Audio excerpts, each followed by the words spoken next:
જય શ્રી કૃષ્ણ દોસ્તો, આ જ યુગના આરંભમાં આજથી લગભગ 5000 વર્ષ પહેલાં ભગવાન શ્રી કૃષ્ણએ અર્જુનને રણ કુરુક્ષેત્રમાં ગીતાનો ઉપદેશ આપ્યો હતો. પણ દોસ્તો, આજના આ પવિત્ર વિડીયોની અંદર આપણે શ્રીમદ્ ભગવદ્ ગીતાનો પૂરો ક્ષાર જાણવાના છીએ. આમ જોવા જઈએ તો ગીતામાં 18 અધ્યાયો આવેલા છે અને તે 18 અધ્યાયોમાં કુલ 700 જેટલા શ્લોકોનું વર્ણન કરવામાં આવેલું છે. કહેવાય છે, ગીતાનું શ્રવણ કરવું એ મુક્તિનો દ્વાર છે અને જે વ્યક્તિ ગીતાનું જ્ઞાન કરે છે એ વ્યક્તિને મોક્ષની પ્રાપ્તિ થાય છે.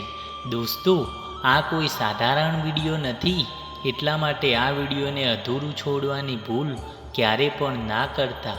કેમ કે આ વિડીયોને પૂરું સાંભળવાથી તમે તમારા જીવનના બધા જ દુઃખો, બધી જ મોટી મોટી મુશ્કેલીઓ સામે લડી શકશો અને તમે તમારા જીવનમાં ખૂબ જ મોટી સફળતા પ્રાપ્ત કરી શકશો. તો ચાલો સૌપ્રથમ ગીતાના ક્ષારને શરૂ કર્યા પહેલાં ગીતાની સ્તુતિથી શરૂઆત કરીએ. ગીતા સુગીતા કર્તવ્યા કી મનેહ શાસ્ત્ર વિસ્તરેયા સ્વયં પ્રધમાનાભસ્ય મુખા ધ્વાનિ દ્વેનિ શ્રુતા. એનો અર્થ એ થાય છે કે ગીતા જ અત્યંત દિવ્ય છે, ગીતા જ મધુર છે. એનું સતત ધ્યાન કરો, નિત્ય પોતાની સમીપ રાખો, કારણ કે ગીતા ગંગાથી પણ વધારે પવિત્ર છે. કેમ કે ગંગામાં સ્નાન કરવાવાળો પોતે જ મુક્ત થાય છે, તે બીજાને મુક્ત નથી કરી શકતો.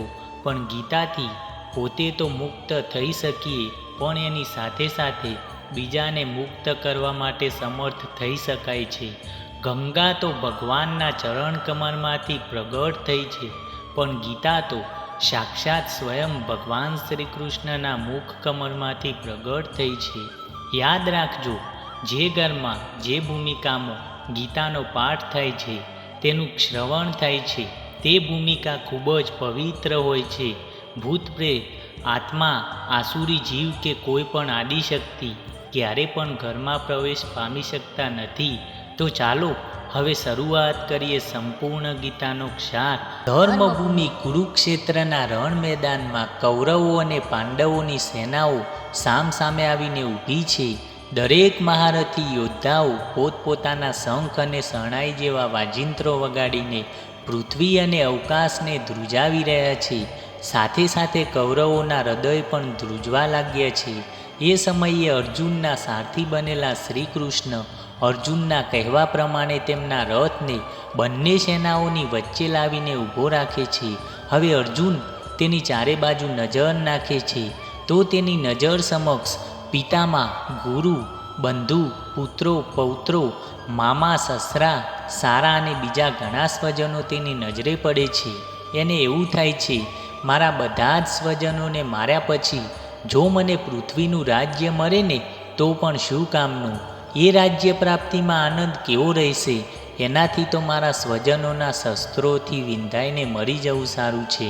આમ મોહ મરેલો, માનસિક પરિતાપ અને વિષાદમાં ડૂબેલો અર્જુન નિરાશ થઈ કાયર બની રણભૂમિમાં ધનુષ્ય ત્યજીને પાછળની બેઠકમાં જઈને બેસી જાય છે.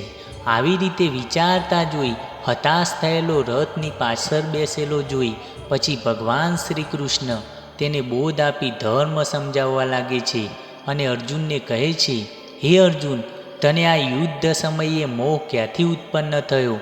તું કાયર ના બનીશ, શોક ના કર, કેમ કે જ્ઞાની અને પંડિતો મરેલાઓનો શોક નથી કરતા.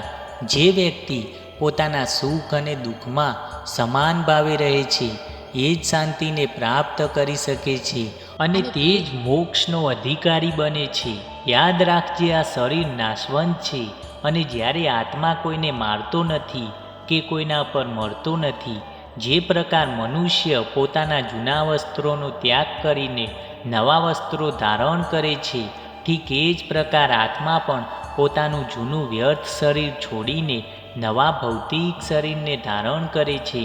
આત્માને શસ્ત્રો છેદી નથી શકતા, અગ્નિ બાળી નથી શકતી, પાણી ભીંજવી નથી શકતું અને પવન સૂકવી પણ નથી શકતો.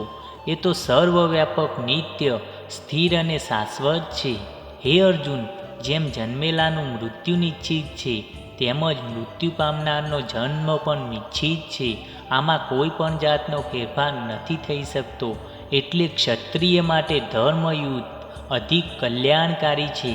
અર્જુન, આ તારા માટે સૌથી શ્રેષ્ઠ છે. ભગવાન શ્રી કૃષ્ણના મોઢેથી આવા વચન સાંભળીને અર્જુન ભગવાન શ્રી કૃષ્ણને પૂછે છે, આપ તો જ્ઞાનને કર્મ કરતાં પણ વધારે સારું માનો છો, તો તમે મને આ ઘોર કર્મોમાં કેમ જોડો છો? ત્યારે ભગવાન કૃષ્ણ કહે છે, હે અર્જુન, કર્મ તો દરેક મનુષ્યએ અવશ્ય કરવું જ પડે છે. કર્મ વગર કોઈ પણ વ્યક્તિ જીવિત નથી રહી શકતો. મારે પણ અહીંયા કર્મ કરવું જ પડે છે. કોઈ પણ મનુષ્ય એક ક્ષણ માત્ર કર્મ કર્યા સિવાય રહી શકતો નથી. અન્નથી પ્રાણીઓ ઉત્પન્ન થાય છે, વરસાદથી અન્ન ઉત્પન્ન થાય છે, યજ્ઞ કર્મથી ઉત્પન્ન થાય છે. આમ યજ્ઞ કરવા માટે કર્મ પણ કરવું જ પડે છે. અને આસક્તિ વિહીન થઈ તું કર્તવ્ય કર, નિરંતર સારી રીતે કર, કામનાઓનો ત્યાગ કર. શ્રી કૃષ્ણ પૂર્ણ બુદ્ધિથી કર્મ કરીશ તો મોક્ષને પ્રાપ્ત કરીશ. હવે ઘણા સમય સુધી ભગવાન સારી રીતે સમજાવે છે. શાસ્ત્રે જે કર્મો કરવા સૂચવ્યું છે તે ન કરવાથી બુદ્ધિ ભ્રષ્ટ થાય છે. હે પાર્થ, મારે આ ત્રણેય લોકમાં કંઈ જ કરવાનું નથી, છતોય હું કર્મમાં વર્તું છું. તારી સમક્ષ હું પણ કર્મ કરી રહ્યો છું. કામથી પેદા થતા બધા જ અનર્થો વિશે શ્રી કૃષ્ણએ અર્જુનને સમજ આપી અને વિવેક બુદ્ધિથી ઇન્દ્રિયો અને મન પર સંયમ રાખવા જણાવે છે. હે મહાબલી અર્જુન, આત્મા અને બુદ્ધિથી ઉપર જાણી બુદ્ધિ વડે મનને વશ કરી કામરૂપી દુર્જેશપૂર્વ શત્રુઓનો નાશ કરી દે. અને ધર્મ માટે તારે આ યુદ્ધ અવશ્ય કરવું જ પડશે. આવી રીતે સમજાવતા શ્રી કૃષ્ણ અર્જુનને કહે છે, આ વિનાશી યોગ મેં સૂર્યને કહ્યું, સૂર્યએ મનુને કહ્યું હતું અને મનુએ ઈક્ષ્વાકુને કહ્યું હતું કે લાંબા ગાળે તું મારો ભક્ત અને મિત્ર છે, એટલે તને કહ્યું. અર્જુને આ બાબતમાં શંકા વ્યક્ત કરી. આથી ભગવાને કહ્યું, મારા અને તારા અનેક જન્મો થઈ ગયા છે. એ બધા તું જાણતો નથી, પણ હું અવશ્ય જાણું છું. ઈશ્વર અજન્મા છે, પણ તે પોતાની માયા વડે અવતાર ધારણ કરે છે. હે ભારદ્વાજ અર્જુન, સત્પુરુષોના રક્ષણ માટે, દુષ્ટોના વિનાશ માટે અને ધર્મની સ્થાપના માટે હું યુગે યુગે પ્રગટ થાઉં છું. મને કર્મો લેપતા નથી, કેમ કે મને કર્મફળમાં સ્પૃહા નથી. મને જેઓ જાણે છે તે કર્મના બંધનથી બંધાતા નથી. જ્ઞાનરૂપી અગ્નિ સર્વ કર્મોને બાળી નાખે છે. જ્ઞાન મેળવી મનુષ્ય કાર્ય કરી મનુષ્ય આપે આપ જ પોતાનામાં પ્રાપ્ત કરે છે. શ્રદ્ધાભાવ તત્પર જીતેન્દ્રિય પુરુષો જ્ઞાન મેળવે છે અને જ્ઞાન મેળવીને તડપતી શાંતિને પ્રાપ્ત કરે છે. આ પ્રમાણે અર્જુનને સમજાવીને છેવટે કહ્યું કે અજ્ઞાનથી ઉત્પન્ન થયેલ સંશયોને જ્ઞાનરૂપી તલવાર વડે છેદીને તું બ્રહ્માંડ પ્રયોગનું આચરણ કર અને યુદ્ધ માટે તું ઊભો થા. પણ અર્જુનના મનમાં તો હજુ વધારે અસંખ્ય સવાલો ઊભા થઈ રહ્યા હતા. દરેક સવાલનો જવાબ તેને કૃષ્ણ પાસેથી મેળવવાનો હતો અને આજે તો ભગવાન કૃષ્ણ તેના બધા જ સવાલોના જવાબ આપવા માટે ઉપસ્થિત હતા. હવે ફરીથી અર્જુને ભગવાનને સવાલ કરતાં પૂછ્યું કે કર્મ સંન્યાસ અને કર્મયોગ એ બંનેમાંથી મારા માટે જે કલ્યાણકારક હોય તે મને નિશ્ચિત રૂપથી કહો.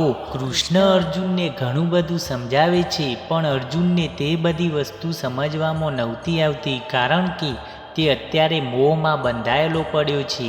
તે મોહ સંશયથી ઘેરાયેલો છે. એટલે ભગવાન કૃષ્ણ તેને વિસ્તૃત રીતે સમજાવતા હવે કહે છે, હે ધનુર્ધારી અર્જુન, બંને કલ્યાણ કરનારા છે, પણ તે બંનેમાં જ્ઞાનયોગ કરતાં કર્મયોગ સરળ અને વધારે સારો છે.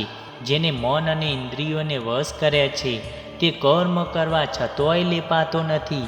કર્મયોગી ફળની ઈચ્છા રાખતો નથી. કર્મયોગમાં જોડાયેલો મુનિ વિના પરમ બ્રહ્મને પામે છે.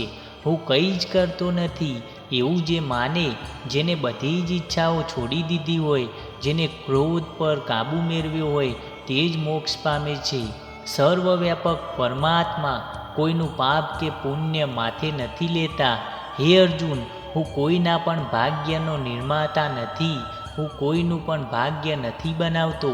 દરેક મનુષ્ય પોતે જ પોતાનું ભાગ્ય બનાવે છે. અને જે મનુષ્ય જેવા કાર્યો કરે છે, જેવા કર્મો કરે છે, એવી જ તેને મંજિલ પ્રાપ્ત થાય છે. જે માણસ અંતરાત્મામાં જ સુખ, પ્રસન્નતા અને પ્રકાશનો અનુભવ કરે છે, તે પરમાત્મા રૂપ થઈ બ્રહ્મ નિર્માણ મોક્ષને પામે છે.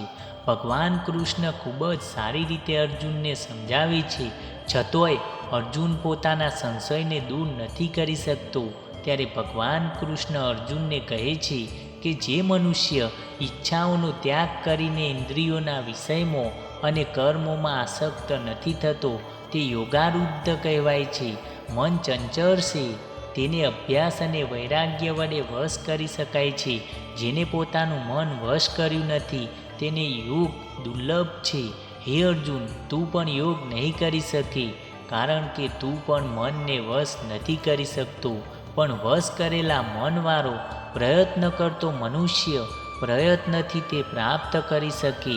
જો તું પણ મનને પ્રાપ્ત કરવા માગતો હોય, મનને વશ કરવા માગતો હોય, તો એના માટે તારે પ્રયત્નો કરવા પડશે.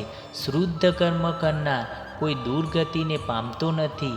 આ પ્રમાણે સમજાવીને શ્રી કૃષ્ણ અર્જુનને કહે છે, સર્વ યોગીઓમાં પણ જે મારામાં અંતકરણને જોઈ જે મને ભજે છે, તે શ્રેષ્ઠ યોગી છે.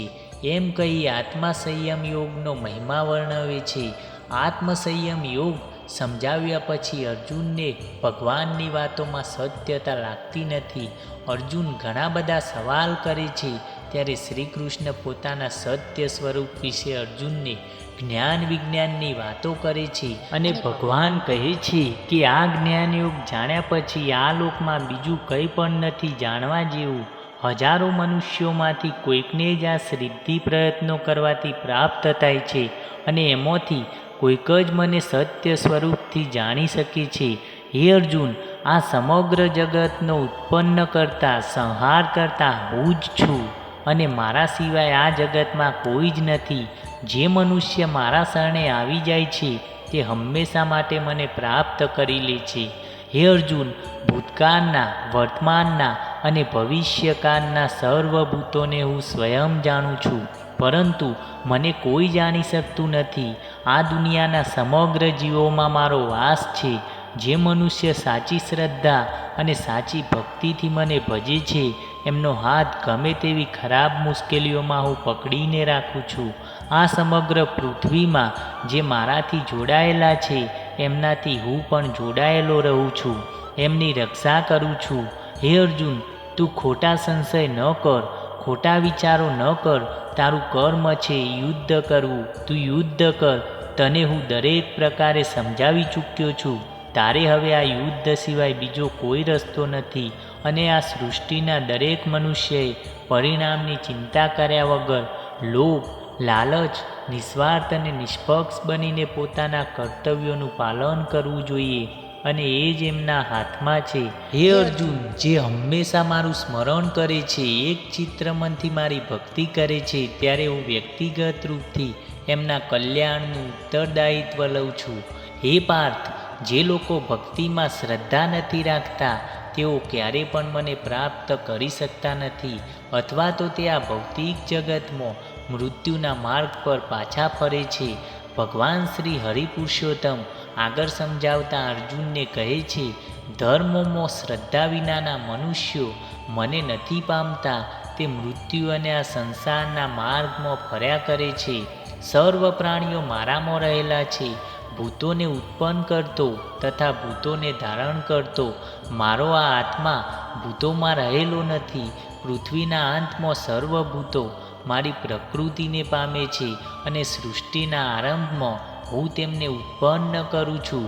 આ બધાને તેમના કર્મ અનુસાર વારંવાર રચ્યા કરું છું. હે અર્જુન, પવિત્ર ઓમકાર તથા ઋગ્વેદ, સામવેદ અને યજુર્વેદ પણ હું પોતે જ છું. મારાથી ઉપર કાંઈ જ નથી. હું સૂર્ય રૂપે તપું છું, વરસાદ રોકું છું તથા વરસાવું છું. હે અર્જુન, જીવન તથા મૃત્યુ, સત્ય અસત્ય બધું એ હું જ છું. સર્વ કર્મો મને અર્પણ કર.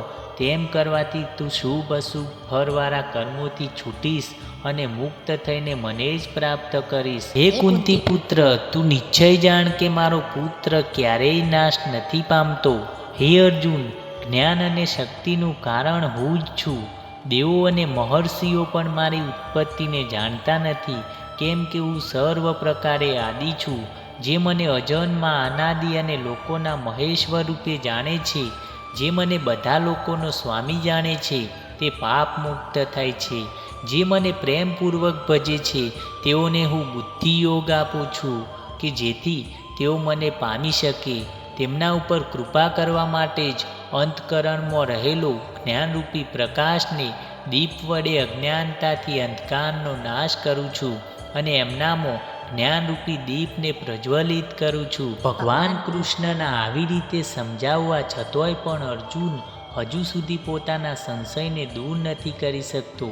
ફરી અર્જુને ભગવાનને વિનંતી કરી કે ભગવાન, દિવ્ય વિભૂતિઓ સંપૂર્ણ રીતે તમે મને કહો.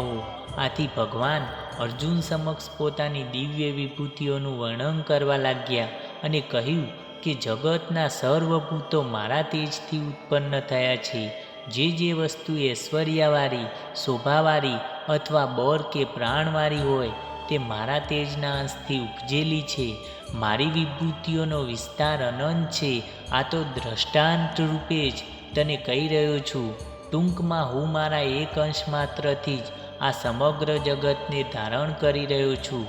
હવે આનાથી વિશેષ મારે ના સમજાવવાનું હોય. અર્જુન, હવે તું ઊભો થા અને યુદ્ધ અને તારું ધર્મ કર્મ સમજી સામે રહેલા સર્વોનો વિનાશ કર અને ધર્મની સ્થાપના કર. પરંતુ અર્જુનના મનમાં તો હજુ એ ઘણા સવાલો પડેલા છે. કૃષ્ણ અર્જુનને સમજાવતા રહે છે.